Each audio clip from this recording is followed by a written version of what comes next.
I did it. Okay. You got it? It's recording? Yeah. Thank you. All right. Shalom, everybody. It's so nice to see you. Hi, Victoria. There's the other Victoria. Victoria's here. How many here were supposed to be here in Israel just recently on the tour group that Victoria's putting together? Almost everybody? Who wasn't? All right, you're here now.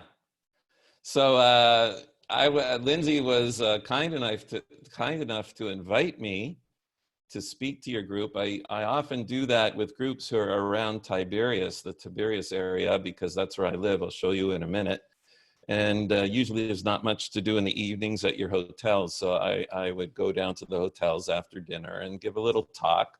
And that's what I'm going to do for you today. Share a little bit about myself, my story, a little bit about olive oil, and give you a little bit of Torah wisdom, share you with that. And so you can have the experience. Now I was explaining to Victoria earlier, was supposed to bring the group, that you were going to be where? In the Kinar Hotel. And actually you see the picture behind me? This is the lobby of the Kinar Hotel. So you can pretend you're there. This really isn't the Kinar Hotel. I'll just show you, no, never mind. That's the Kinar. So what I'm going to do is I can share the screen. You gave me permission, correct, Lindsay? Let's try. Here we go. Everybody with me? You can see Yes. that? Okay, you know what that is? This is a sign in Hebrew and English. And this is a road going down towards the beach on the Kinneret, on the Sea of Galilee. That's where you would have been. If we take a look here, there's the Kinar Hotel, right on the beach of the Sea of Galilee. So that's where you would have been. And this road coming down the east side of the lake, the Kinneret, if you come past here, it says the Ganya Aleph. Can you all see that right here? It says the Ganya Aleph. Kinneret is a little moshava, little village. Come up the hill and you get to my house. This is a little village of Yavna'el. Yavna'el is mentioned in the book of Joshua. It's one of the border towns of the tribal region of Naphtali. One of the 12 tribes on the land was settled. Ours was a border town. It's a little town. It's maybe a little village, 3,000 people tops. And we can zoom in here a little bit, probably. If we come down here, no, it's not happening. Go back to 2D. Come here. Not letting me. Yeah, this is synagogue across the street. If we come up here. Sorry.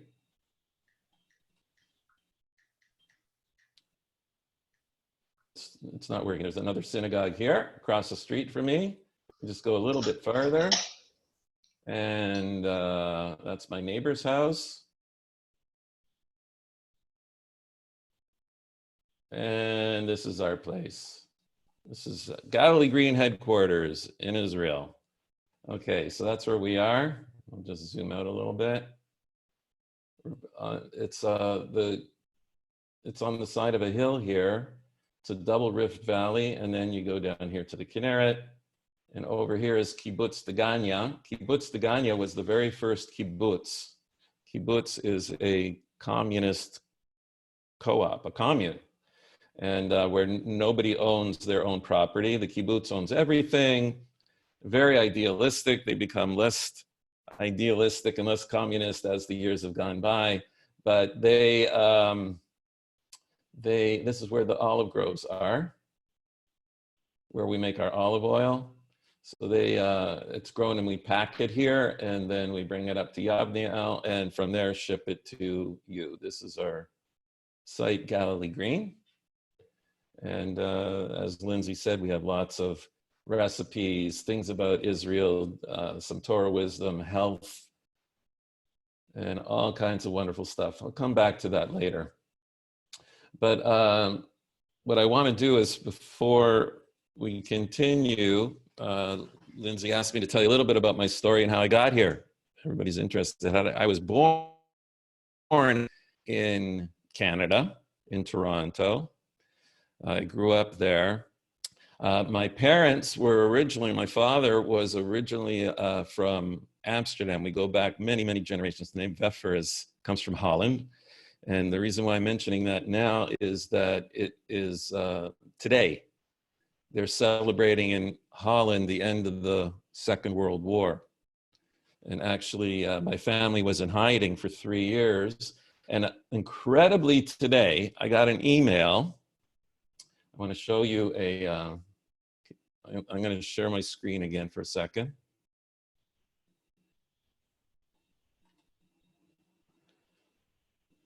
I got an email from a fellow who was the grandson of this woman.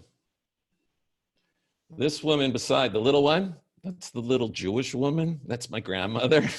And the tall non-Jewish woman is Auntie Fifi. They called her Auntie Fifi. She worked for the Dutch underground to help hide Jews during the war and get smuggled food ration coupons to them and food and whatever they can. She was the underground worker that kept my family alive. This is my grandmother. That's one of my uncles. This is my father over here. They hid for almost 3 years, like Anne Frank, in a little room. Actually, this is a mock-up of the room. I'll give you the link. You can go onto our website and you can watch this. It's a half-hour television show from This Is Your Life from 1961 with Ralph Edwards.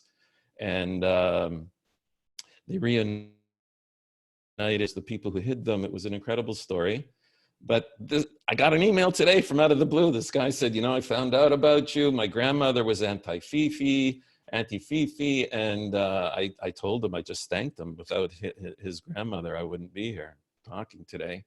And he asked for a copy of the ebook that the book that my grandmother wrote about the experience. So I sent it to him. So that just happened today. So from one side, I come from Holland. From my mother's side, they came from Poland, from a little village in Poland, and they came to Canada in 1929, fleeing from the pogroms. And I had a Polish family from one side, Jewish, my father's family from Holland. They came after the war to Toronto. And I grew up in a public school system. For the holidays, we got together with the family, but we weren't so observant. When I graduated from university, as Lindsay said, I graduated in math and computer science. I had a computer science degree from the University of Waterloo. I was a management consultant, computer systems consultant, and I mentioned that I'm the same age as Bill Gates and Steve Jobs. We were in the same year of university together. They were in university studying computers in the States, and I was studying at Canada at University of Waterloo. University of Waterloo in Canada is like MIT of Canada. So I like to say the only difference between me and Jobs is they dropped out of university and I actually got a degree in computer science and they didn't. So, but from there, after that, I decided to spend a year in Israel. I came to Israel as a secular Jew, as a non-observant Jew. And to spend a year, it was in 1978, 79 during Camp David. It was an incredible, crazy time when the peace accords were signed with Sadat. I lived here for a year working in high tech, developing nuclear medical equipment after I learned some Hebrew. And, but I had the secular Israeli experience. And to be here in Israel, those of you who've been to Israel, it's a very profound experience just to be here. And even as a secular Jew, after spending a year here, it really got to me. But after the end of the year, I had to go back to Canada and think about it. Did I want to leave everything behind and leave my family, leave my career, even though I had a potential career, but have to go into the army, wars, missiles, terrorists? Was I prepared to do that as a secular Jew? So I had to think about that. Anyways, long story short, I started studying Torah as a young adult in my 20s. And I came to my conclusions and chose to become an observant Torah Jew. And met my wife. This was back in 1982, 83. And I decided as a Torah observant Jew, if I'm going to raise a family, where does it make most sense for me to want to raise my family? And obviously it was in Israel at that point. So right after I got married, 6 months after, picked up, and because you know what, how many here got grandchildren? Right? And how many got grandchildren living in the same town as you, nearby? You're lucky, right? Can you imagine your children taking those grandchildren away from you and going living 10,000 miles away without Zoom? So I figured, we better, if we're going to do this, better do it now, right away, because it's going to be harder later. So we came to Israel, young newlyweds. 6 kids were born here in Jerusalem, thank God. And I was running a computer business. And I decided, I was invited by Aish Torah. Some of you may know aish.com, AISH.com. Anybody been to that site? Actually, I uploaded the very first page to aish.com back in the 90s. It's become the biggest Jewish website in the world for content. You can trust it, right? Anything on there you can trust is kosher, okay? Not every place you go, you can trust the information that you're getting, but at aish.com you can. So I decided, I made Aliyah for idealistic reasons, right? My salary was 1/6 at that point, not 1/6. My salary was 6 times more in Canada than it was in Israel in the computer business at that time. So I didn't make Aliyah reasons, made it for idealistic reasons. So when Aish Torah asked me to come and work for them, I decided to do it. It was going to be the right thing to do to help that organization spread the word of Torah to unaffiliated Jews around the world. That's basically the mandate. So I worked with them for many years, actually 21 years, 13 of them in the old city. Anybody been to the Western Wall? Who's been to the Western Wall? So when you're at the Western Wall and you turn around and you see those buildings up on the cliff there, that's where I used to teach, looking down on the Western Wall and the Temple Mount. I could show you a picture of it, but to save time, I won't. So I did that for 13 years. And then after that, they asked us to come back to Toronto to help build the community in Toronto, the Jewish community in Toronto, young unaffiliated Jews, to help teach them. So I did that. And eventually came back after our kids were grown up out of high school, came back to Israel. And once we were empty nested, we could live where we wanted. Instead of living in the high, densely religious communities in Jerusalem and the surrounding areas in the south, it's pretty high density. Coming from Ontario, I see Victoria's picture back there, right? Her background is a beautiful picture of water and green trees. So coming from Ontario, that was always in me, and decided to move up here to the Galilee about 10 years ago. And it's a totally different experience. When you're up here, I'll tell you a little bit about what it's like here in the Galilee. You see, in Jerusalem, those of you who've been to Jerusalem, there's a sparkly energy in the air, right? You feel it, right? You feel the spirituality, especially when you get down to the Western Wall. It's sort of like, you just feel it. So we call that's the Shekhinah, right? The divine presence. You start feeling that energy. We say that Hashem hovers over there. The attribute of mercy is represented by the 4-letter name of God. And that's associated with Jerusalem. And having lived all those years in Jerusalem and worked there, and while I was teaching Torah, I was looking out onto the Temple Mount itself. You feel that it's a different level of existence. We're going to talk about what the Holy Land means and what it means to be holy, but you actually feel it. And my one hesitation of moving up to the Galilee was I was going to lose that. I was going to lose that feeling. And after living here for a short while, I came to a different feeling. And the different feeling was that you feel not Hashem, you feel Elohim, right? If you know in the beginning of the book of the Genesis story, what does it say? Bereshit bara Elohim et hashamayim ve'et haaretz. In the beginning, we were talking about translations and how bad they are, right? In the beginning, I don't know, you'd say God created the heavens and the earth. So the Hebrew word that's used is Elohim, Elohim, not the four-letter name. It's Elohim that caused the heavens and the earth to come into existence. So we say that there's two primary aspects. You see, the name of God, you can't have a name for something that's outside of time and space. We were talking earlier, just when we got on the call, that the language reflects the reality, the culture around you. So the Hebrew language is the physical universe around us. We have words to describe the physical world, just like chemistry describes the physical world. So does Lashon HaKodesh. Each letter has its own meaning. You put them together, it means something, and it reflects something in the physical world, right? So I always give the example, a donkey. What's a donkey called in Hebrew? A chamor. Chamor. The word chamor means physical or material, right? The donkey is stubborn. It's a beast of burden. It's solid, material. A dog is called a kelev. If we had a smaller group, I'd have you all talking, right? A dog is called a kelev. Kelev. Lev is a heart. Kelev is like a heart. So a dog is a metaphor for unconditional. You want to learn what unconditional love and loyalty is to a master, turn to a dog, not your brother and sister. Your dog's even more loyal than your brother is, right?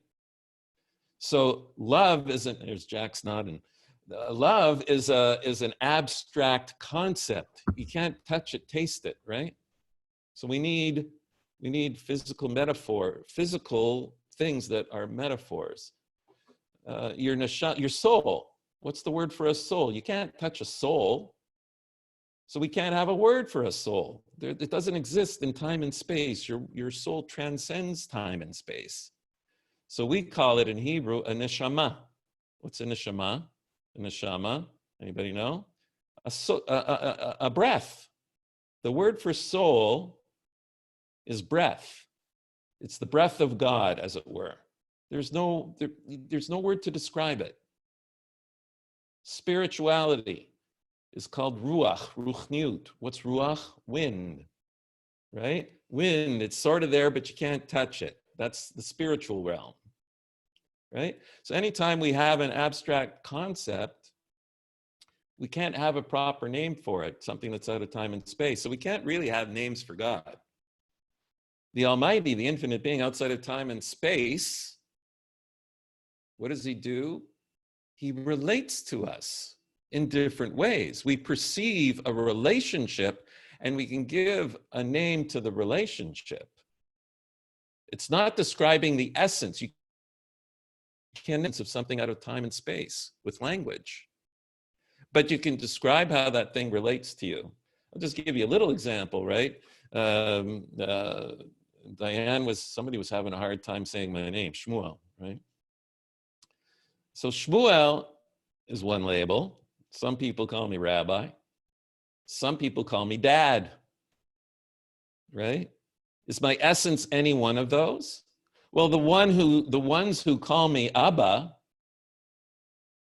I have a unique kind of relationship with them that I don't have with you guys, right? See that? I'm their father. So they call me father because it's indicative of the relationship, not something about my essence. See that?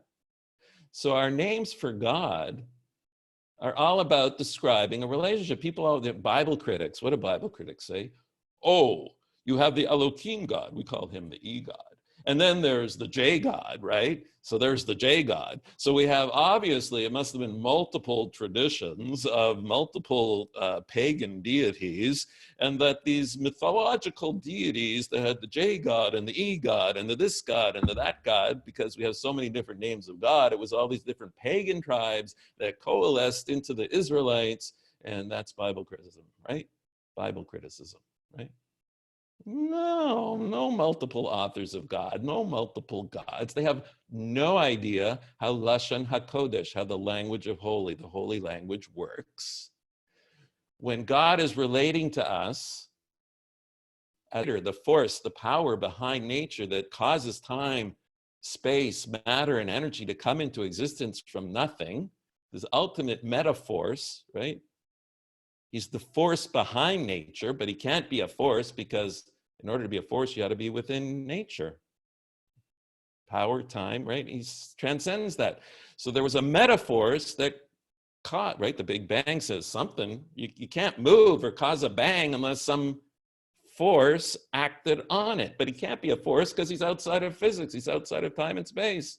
So he's this metaforce. So we have to give a label to that, to this power behind nature. So what do we call it? Elohim. Elohim is a supreme powerful person. We call Supreme Court justice. The Torah calls a judge a Elohim. So we call, that's the Elohimness aspect of the infinite being that created the universe. When we see God transcending nature, well, that's upsetting. That's a different aspect. So we call that Yud Ke Vav Ke. That's the four-letter name that transcends nature. The God Elohim is the one of cause and effect, force, response. Everybody with me? You following? So the God behind nature is Elohim. And that's the aspect of God of reward and punishment, cause, effect. You did this, that has to happen. The God of nature. Well, you know what? If you did something, that's a king. King does that, right? Off with his head. But what if it's your father who's the king? Avinu Malkeinu, our father, our king. Well, wait a second, now you're a prince, right? Or a princess. Well, maybe you did something bad, but maybe dad, the king says, off with his head. You go, but daddy. He says, okay, king, the king says that, but I'm your father, so we'll let you off this time, right? So even though you deserve something, the laws of nature are suspended. The sea splits. That's the Hashemness. That's the four-letter name for God. That's behind that. It's certainly not Elohim. As the laws of nature said, the sea shouldn't be splitting. So it's Hashem that caused that miracle to happen. Victoria, you with me? Okay. You see that? So we have these different names. So when you're in Jerusalem, you feel the beyondness, the transcendent God, the one outside of time, space. It's just, you know what happens when you come up here to the Galilee? With the trees and the farms and the olive groves. Let me just share you. All of a sudden, I have a tree at the end of my driveway. I just want to show you some pictures, but here, I'll show you I'm just going to turn this on. This is my synagogue just down the street. There's a beautiful olive grove outside the synagogue. This was built in the 30s. Here's the olive grove right outside the synagogue, and this is where we harvested our first olives. Even the year before we started Galilee Green. And the kids came out and they were going to help us. You could put the nets down, and the trees are full of olives. We rake them gently. There's traditionally our Arab cousins use sticks to beat them, right? It bruises the tree a little bit. It hurts them a little bit. Here you can shake them a little bit, rake them, look at the beautiful olives are coming down. It's going to be a little jumpy because we're doing this on Zoom. You can watch the streaming video. Some kids came out that day to help us harvest. That's me. But when you see the luscious olives off the tree, you're going to see me. I'm just going to squeeze it. Look at the olive oil just spurting out of that. That's hand lotion. Unbelievable. So that's when you see that and you feel it, you feel the Elohimness. You feel God within nature. It's Elohim. It was a whole different experience for me. I have Tamar, a date tree at the end of my driveway. I remember one year it gave 200 kilo of dates from my one little tree at the end of my drive. People want to know how much is that in pounds, right? It's 440 pounds of dates from my one tree. So why is that? It says that Shevet Naphtali, we're in the tribal region of Naphtali, and one of the 12 tribes. And when Jacob, Israel, was on his deathbed, he gathered all of the tribes around him and gave them all these cryptic blessings. And the blessing for Naphtali, where we live now, was you should be an ayala shlucha. In English, that's you should be like a young deer sent away. Now, Diane was saying, if you don't know Hebrew, you can't understand the Bible. That's true.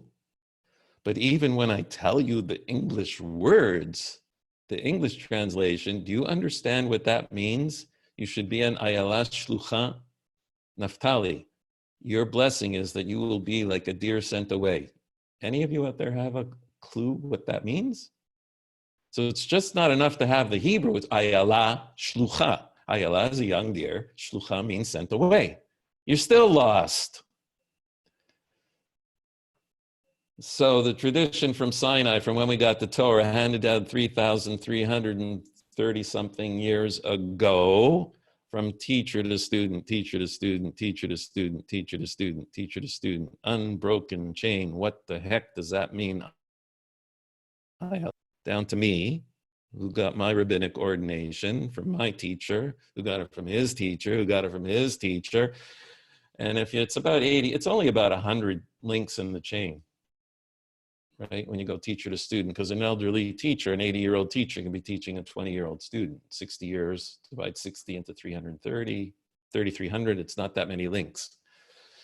Anyways, ayala shlucha, Rashi writes it down in a commentary. Some of you might have a stone chumash. You have that?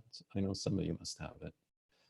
But a Torah, the stone edition of the Torah with the commentaries, you can get it if you're interested. It's a Hebrew translation into English.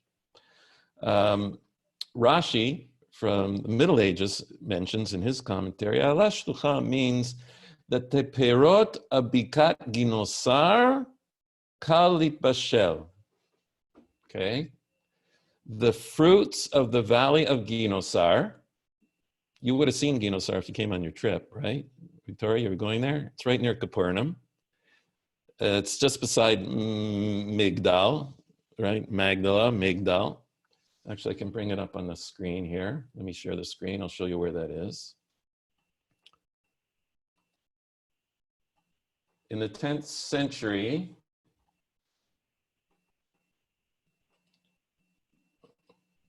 here we go. Right, here was your hotel. Here's Capernaum, Kfar Nahum. And here's Migdal, Magdala, the archaeological dig is here, Magdala. And here's Ginosar, and here's the valley of Ginosar right here. It's all part of the Naphtali tribal region. The Naphtali tribal region comes from the south of the lake all the way up around here. So he tells us that the perot, the fruits of the valley of Ginosar, meaning typical, the most fertile of the area, are kalit bashel. They are quick to mature. Meaning, if they mature early, that means they stay on the tree longer before harvest. What does that mean? That means, some of you must be farmers or you got fruit trees. The longer you leave the fruit on the tree, what happens? The riper it gets, the sweeter it gets. So it's saying that the fruits of Shevet Naphtali ripen early, and therefore they are going to be the most sweet and lush of all of the land of Israel. That was Naphtali's blessing. This area here, I can tell you a story another time about an expert in tropical fruit from Hawaii who came one time to visit, went up and down the whole country. And he stayed in Migdal, and he called me up. He said, Shmuel, I've never seen anything like this in the whole world. I've never seen anything like this. This is the best place in the whole world to grow tropical fruit. I said, okay. He wasn't observed this.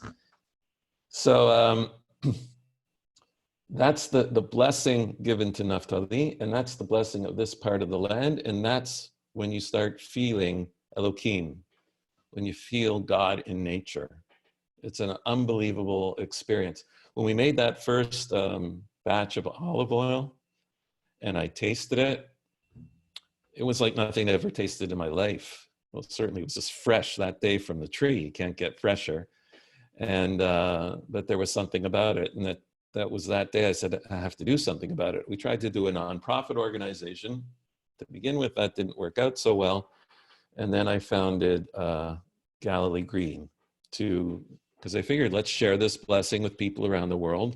Let's help connect people from around the world, Jews and non-Jews alike, that love and support Israel, and help them feel connected and share in the blessing.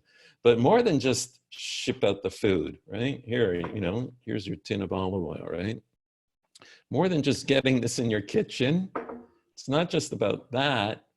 It's about experiencing the bracha from Elohim, experiencing the bracha from Hashem. If you're fortunate enough to come with Victoria, you start feeling it firsthand for a week, right? There's something special of feeling connected. And that's really the responsibility of we, the Jewish people. Am Yisrael. How are we doing for time, Lindsay? We're doing okay, I think, right? I want to share with you something here a little bit.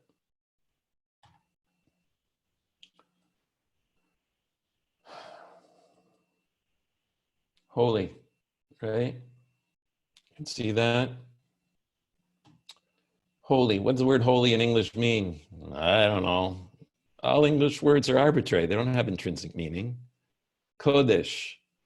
So the word holy, what does it mean? It's like this abstract, it's like love, define love. We can do that one day, right? We have Hebrew definitions for love. I don't know what it means in English. But kadosh, holy. We say the holy language, the holy land. Am kadosh, the holy nation. Holy matrimony, right? You got lots of holies. We call them holy here. So what's kadosh mean? The word kadosh really simply means to separate out. L'hakdish means to cause something to be separated out.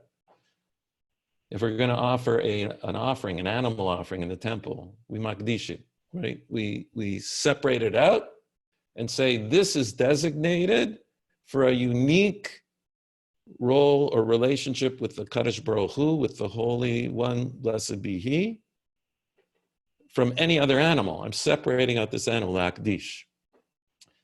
Kiddushin. How do you say marriage in Hebrew? Kiddushin. I'll show you because you have it on the screen. Holy matrimony. Chuppah b'kiddushin. Kiddushin, there's that word. Chuppah. Anybody been to a Jewish marriage? A chuppah, it's a marriage canopy, right? The kiddushin is getting married. So the marriage is called kiddushin. It's called holy. Why holy? Because you've taken another human being who got 2 eyes, ears, walks, talks, just like the other 6 billion people. But you're separating them out from the rest of the humanity to enter into a unique spiritual relationship to help connect you to the Almighty. That's what it should be. It should be holy matrimony. Marriage without holy is not a Torah concept. Okay, so we have, what else is called holy? You know what else is called holy? Shabbat. Shabbat Kodesh, we say. The Holy Sabbath. Shabbat Kodesh. It's a 24-hour period. No different than the 24 hours of Thursday and Tuesday and Monday. But now we get to this one, and what do? We take a cup of wine and we make a blessing. We call that, you know what we call that? Kiddush. We're going to sanctify. What does sanctify mean? I am separating out this 24-hour period from the rest of the week, either 24-hour period, and I'm designating it as being special because I'm going to use that day to enter into a unique spiritual relationship with God that's going to help elevate me spiritually. Holy Shabbat.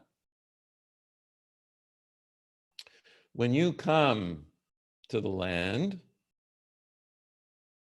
you just saw it's a piece of land. We got mountains, hills, lakes. You got better lakes in America. You got better mountains in America. What you don't have is you don't have holy lakes and holy mountains, right? What does it mean? It's Eretz HaKodesh. Now, even beyond that, you see, holy in English is an adjective. If we were using it totally as an adjective here, we would say Lashon, the language or the land, is feminine. And in Hebrew, everything is masculine or feminine, right? So Kadosh is masculine adjective, and Kedosha is a feminine form of the adjective. So we should say Eretz HaKedosha, the Holy Land. Kedosha, but we don't say Eretz HaKodesh, land of the holy. We say language of the holy. We don't say a holy language. There's nothing special about the language other than this is how you articulate holy. This is how you articulate Kedusha.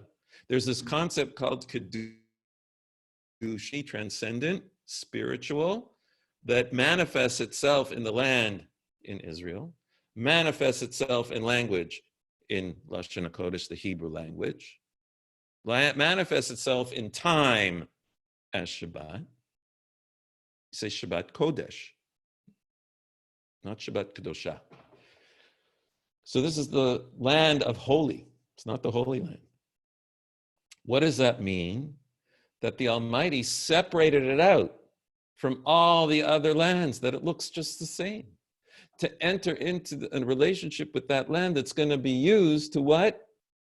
Help elevate the world and connect the world to God, that it wouldn't be done otherwise. You hear that?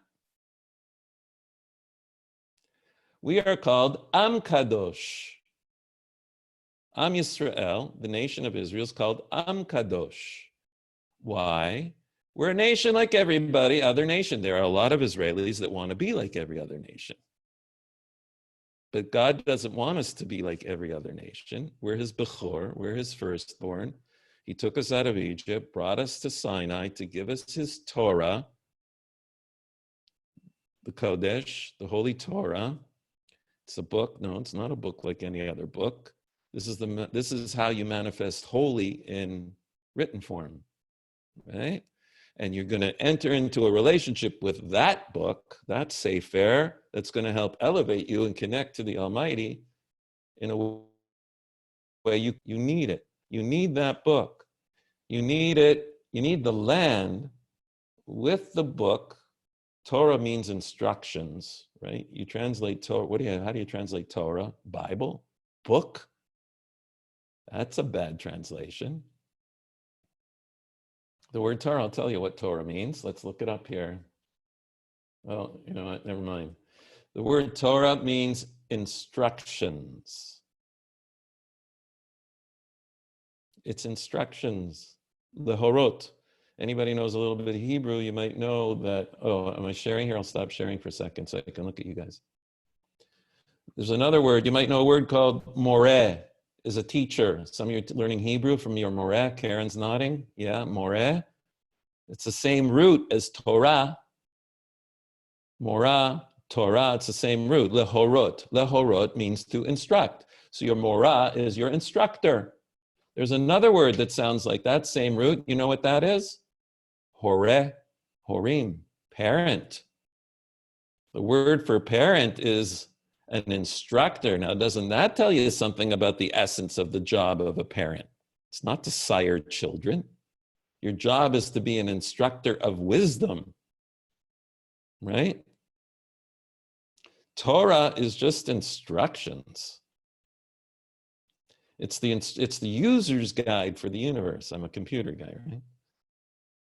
You got a Samsung Galaxy phone. You want to get the maximal features out of what is the average? I'll bet every single one of you, when you got your phone, you started open up and start playing with it, right? And then when something happened, or your computer, what happens? It crashes. And what do? You pick up the phone and you call your geek friend. Who's the geek friend that gets called all the time? You a computer guy, Jack? People calling you to help them with their computers? Somebody? You call up your geek friend. Hey, my phone broke. My computer broke. Come fix it. So they come over to fix it. So what's the first thing they say? Where's the manual? So they take the manual, they read the manual, and they fix it. You just didn't want to read the manual. But if you want to get the maximal benefit and use and all the features, not just the basic stuff, you want to get all those hidden features where you heard Control-Alt+sign in it, right? You got to read the manual. You get the maximal out of your machine. You want to get the maximal usage in all the features and everything that the universe has to offer?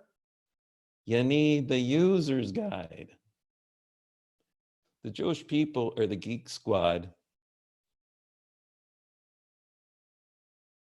The Jewish people are the Bechor.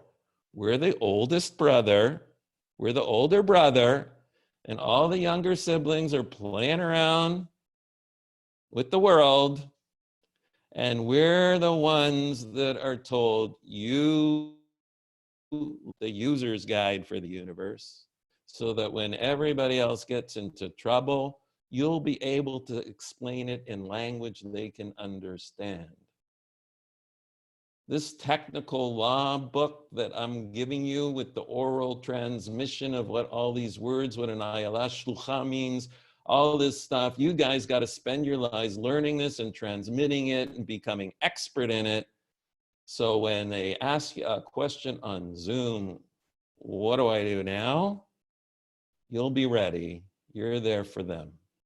That's the symbiotic relationship between the Jewish people and the nations of the world. That's what we're here to do. And that's one of the reasons why I set up this Galilee Green. It's not just the olive oil, right? It's to help everybody have a connection, to strengthen the symbiotic bond between the nations of the world and Israel. And in order to have a bond, you need to have people, you have to know about the land, you have to learn about it, it has to be experiential. And that's what we're trying to do. That's what we're trying to do, and give you something of everything. You know, our tagline on the website is we're your family in Israel, as it were, right? So I started doing these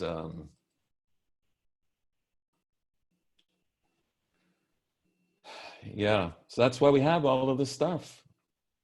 Here's beautiful Israel with you on Memorial Day. Whoops, there we go. I shared with you on Memorial Day a insider's view. I have a whole little video here. Actually, my son was in the honor guard. He was in the army at the time when we did this. I want you to experience it. I want you what it feels like. You know, I want you to see dancing in the streets on Purim this year, Corona. Here's Mount Tabor, just down the street from me, right? Take you all around the town, but also teach about what's going on with the holidays, what's happening here politically, so you can feel connected. We have to create this bond and this connection. And the glue that holds it all together, that keeps it going. You know, I just taught my former synagogue in Toronto a Zoom session on Yom HaAtzmaut, on Israel Independence Day. You know, I did it because I love them. I want to do it. I would love to just sit and teach and share all day, every day, but that doesn't pay for the mortgage, right? So that's what this does. you have some olive oil. Whoops, there we go. You have some olive oil. You buy some olive oil, lets us do everything else. So that's really what we're all about. And I know Lindsay wanted me to spend some time talking about why we're not called Jews and not the Jewish people. I'll do that another time. No time for it today, Lindsay. But that's basically it. So I have started up Reagan's. And hang on one second. I had a whole bunch of other stuff I wanted to share with you, but I'm not going to. I am doing Zoom sessions for our Galilee Green subscribers. If you'd like to join in on my Zoom sessions in the future, I have a special offer for you guys. It's on this landing page here. I think I can maybe send it to you in a chat.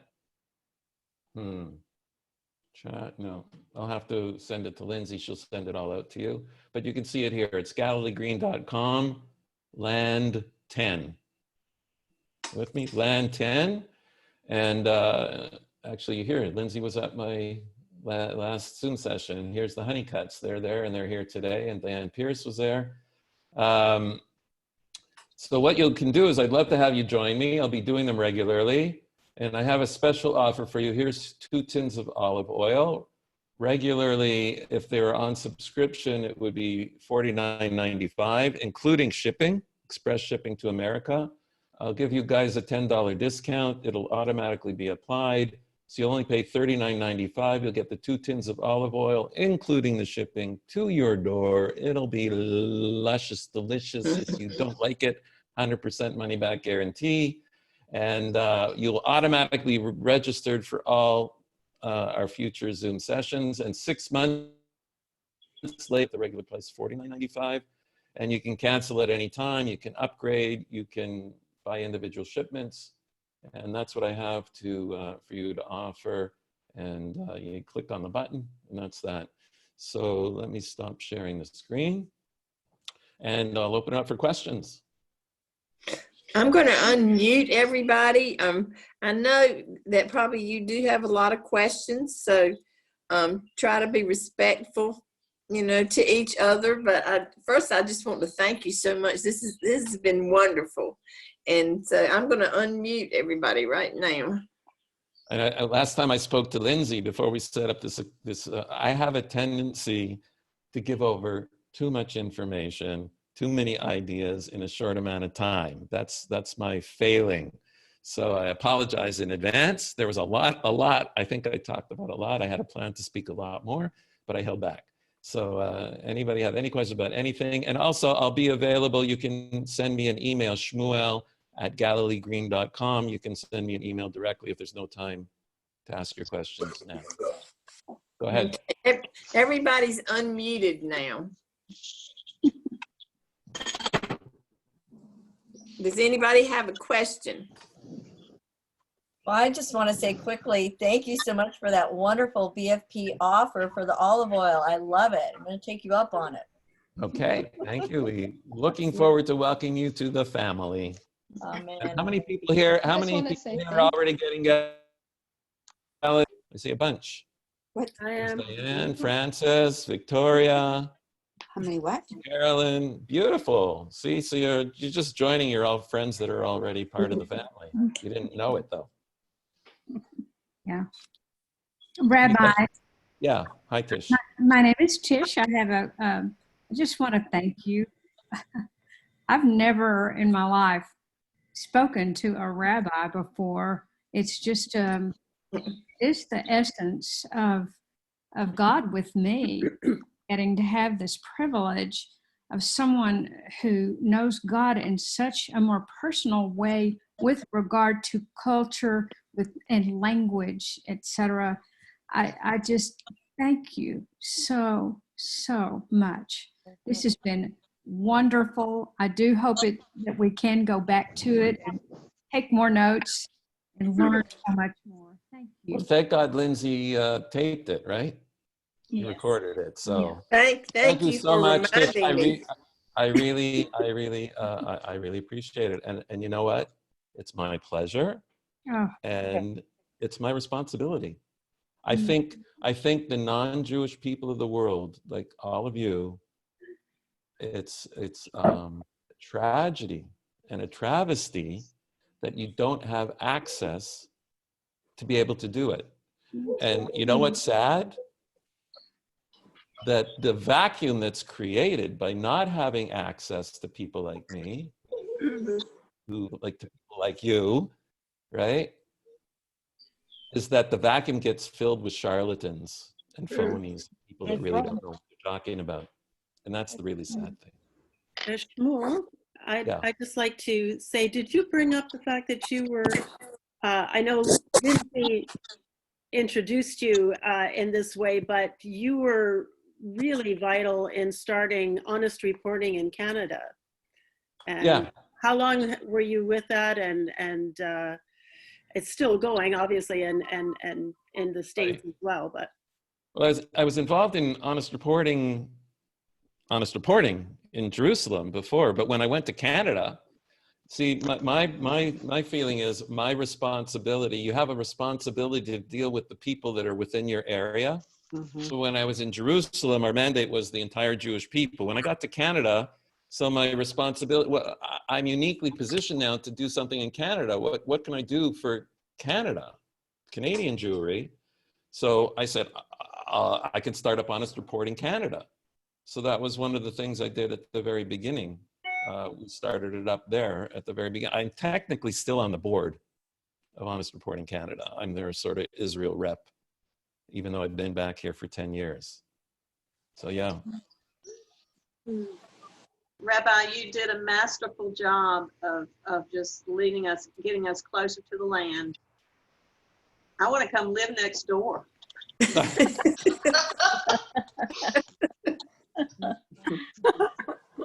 Only thing is, Blake, you would have to take all of us with you. Right. Right, that's right. Well, one of the blessings of, I was saying this to Lindsay also, one of the blessings of this Corona is, had I suggested or tried to do this 2 months ago, it would be impossible. It would have been impossible. I think, okay, I'll do a YouTube Live, a Facebook Live. Oh, listen, I'm a tech guy.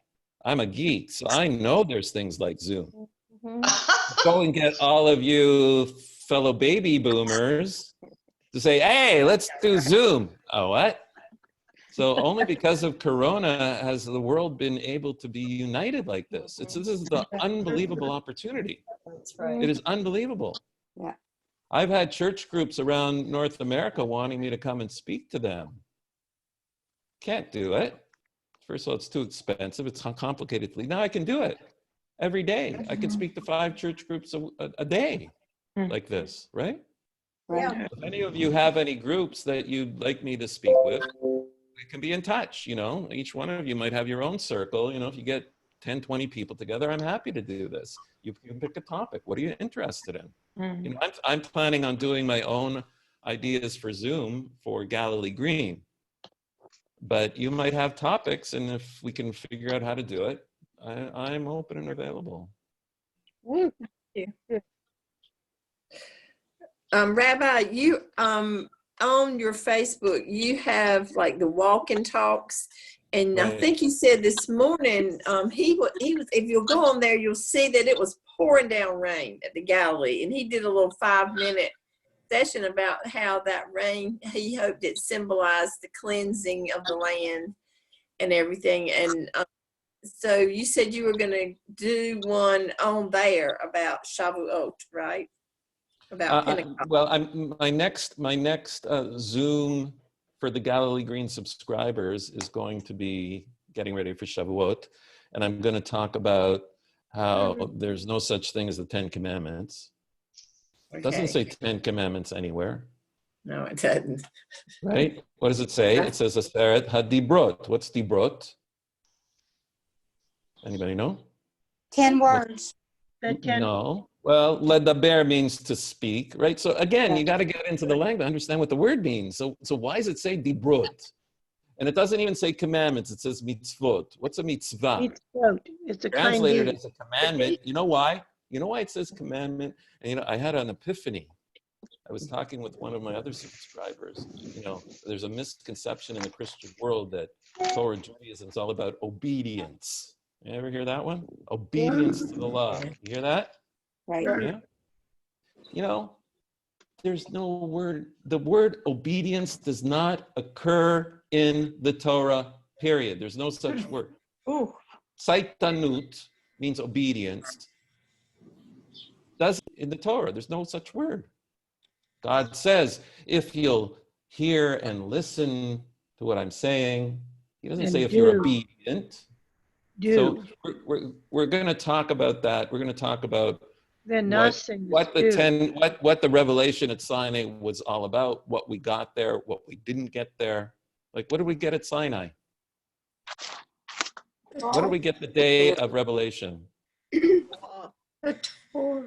We didn't, the scroll? No, that 10 We didn't get the mitzvot. scroll. The scroll's 600, right? We got mitzvot. But Yeah, people think we got the 10 commandments, the tablets. No. we got the batter. Well, We got the word. so people are, so it's important to understand what really Shavuot is. What was revelation? What did the Jewish people get? Did God speak to the whole world? People think, well, I'm getting ahead. You want to listen? You sign up. We'll do it. Yeah, we want to hear about that one. Yeah, for sure. Any other questions? Is it still raining? And are they opening the dam? So the dam, it's not raining. It rained for about half an hour all over the country. It was kind of weird. I spoke to my kids down in Jerusalem and Beit Shemesh. It was raining. Very unusual for this time of year. And but it stopped. The lake is already full. I mean, sorry if I call it the lake. I'm from Canada. It's a little lake. I used to in Algonquin Park, and I'd paddle across lakes twice as big as the Kineret, the Sea of Galilee, right? Victoria knows what I'm talking about from being in Canada. So the lake's already been full, and they were going to open it up so it didn't flood in the beaches in Tiberias and around the lake by the Kinar, also where you would have been staying. They normally open up the dam. The reason why they didn't open up the dam is because they were worried about silt from the lake coming into the Jordan, where the water pumping station is that pumps water into the national carrier. So instead of doing that, they built an actual man-made canal from the bottom of the lake, bypassing the dam and emptying into the river. So now the overflow is now just flowing into the lake. So there's no chance. You know, it's like in your bathtub where you have one of those things that does the overflow. They built a bathtub emptier instead of a dam. Well, I just want to thank you again for taking your time, and it's been a real blessing. And I know that we've all learned a lot, but that, as usual, you know, when we're learning from people like you, we end up later on with a lot of questions because it takes time to digest all these things. So I know that everybody here just wants to thank you so much, Rabbi, and we're going to we have a couple of announcements, and you are welcome to stay with us, or you know, we want to honor your time if you want to leave now before Victoria has a couple of announcements, whatever you want to do. But again, just thank you so much. Thank you. Yes, thank Bless you. you. I'm going to stay on because I want to hear what Victoria has to say, but I'll key in, I'm just putting in the chat box now the link for your special offer, and I'll put in some other links of things that I talked about that people might want to watch, like the video of my family hiding from the Nazis in Holland. Like some of the things I mentioned, I'll put in the links, and maybe even the Google map. I'll just put them in now. So people, Rabbi, if you'll just send them to me, they'll get emailed out to everybody. Okay, so I'll make a link list, and I'll send it to you. Okay, fine. And I'll send that along with the recording, a link to the recording to everybody. Okay, perfect. Awesome. Thank you. Thank Perfect. you. Thank you, Thank you, everybody. Rabbi. God bless Thank you. you. Rabbi. Bye. Thank you. I just have one really quick announcement, and it's a special Zoom meeting for Friday. It's the Embassy of Israel, the Israeli Embassy in DC has invited us to a special Christian solidarity meeting. So this is only going out to a few people. I'm not sending this out to all the field. I'm sending an invite to those of you that are on this call if I have your email address. If I don't, and maybe you're not sure if I do, and you would know that if you've received an invite to this meeting. Okay. If you don't think I have your email, put it in the chat box so I make sure to get you the invite. So this is going to be on Friday at 11 a.m. It's the 18th annual Christian Solidarity event held by the Embassy of Israel. So that's the main thing. Here's just a note from them. Through these challenging times in the world that we're facing, it's more important than ever for our communities to come together in support of one another. We kindly ask that you share this event with your constituents. Please don't post it on social media or the internet. We're just doing it through email. And again, I'm only sending out the invite to those that have been a part of our Zoom meetings. If you've been a part of Lindsay's, or if you've been a part of Bridges for Peace Zoom meetings, you're the ones that are getting the link. Okay? Okay. Special invite from Ambassador Ron Dermer. Nice. What time zone is that? It's Eastern Daylight Okay. EDT, Eastern Daylight Savings Time. And Victoria, do you want to tell them a little bit about Wednesday next week? Next Wednesday is who's on board next Wednesday? Lindsay, is that Ilsa. Is it Ilsa? Yes.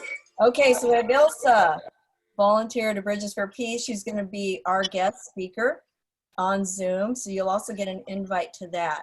She's a writer for the Dispatch from Jerusalem. Her husband works in home repair in Jerusalem at the food bank at the distribution center. And so please turn out for that. They'll be sharing what they've been doing in the land, kind of giving their own little testimony, their story of how they got there, how they got this love for Israel. So this is a very sweet young couple. If you're connected with us on Facebook, you might have seen their picture and also a little bit of their story. They just had an anniversary. They're adorable. You'll love them. And she just is a gifted writer. You're gonna love hearing from her. So that's Victoria, next can you week. hear me? Amy. Who is Hi, that? Victoria. This is Amy. Amy. Amy, is that you? Oh my Honey, goodness. I'm on the phone. I could not get in my computer. Amy, okay, I'm putting your name down. I Thank didn't you. realize that you were there. Okay. I didn't even know that I was going to be able to speak to you, on the phone. So praise Oh, God that I tried. yes, love Yes. you. So good to see your face. Aw. That's You could see my wonderful. face. Yes, we can see your Yes, face. I see Your beautiful you. face. I So, truly enjoyed this. I think for the Zoom call next Wednesday, I had it scheduled for 1. I'm thinking I like this earlier time frame. I think it might be better for Ilsa and Henry. So I think I said 1. So make sure when you get the invite, you look at it and don't assume it's for 1 or 11, but look at it and make sure. Okay. Okay. Okay. Wonderful. This is great. And thank you, Chachi, Victoria. I'm glad to see you. I'm glad Yes, Chachi made it. yes, good to see you all. We love you. I want to Chachi thank on all. here, too. I want to thank all of you for being on here. I do want to remind you of one thing, that Thursday is the National Day of Prayer. Mhm. And that was actually really, I guess, like made into law or mandated or something in 1952. And as everybody knows, we have a lot to pray for America. Yeah. And so if you don't know about it, you can Google the National Day of Prayer, and there's even like suggested prayers that are going to be on there. But our group, our Greenville High group, is going to have a prayer meeting at 6:30 on Thursday. That's our regular meeting time. But I just wanted to remind you about the National Day of Prayer. And we're going to close in prayer. And let's see, John Anthony, Yes, will you close us in prayer, please? yes.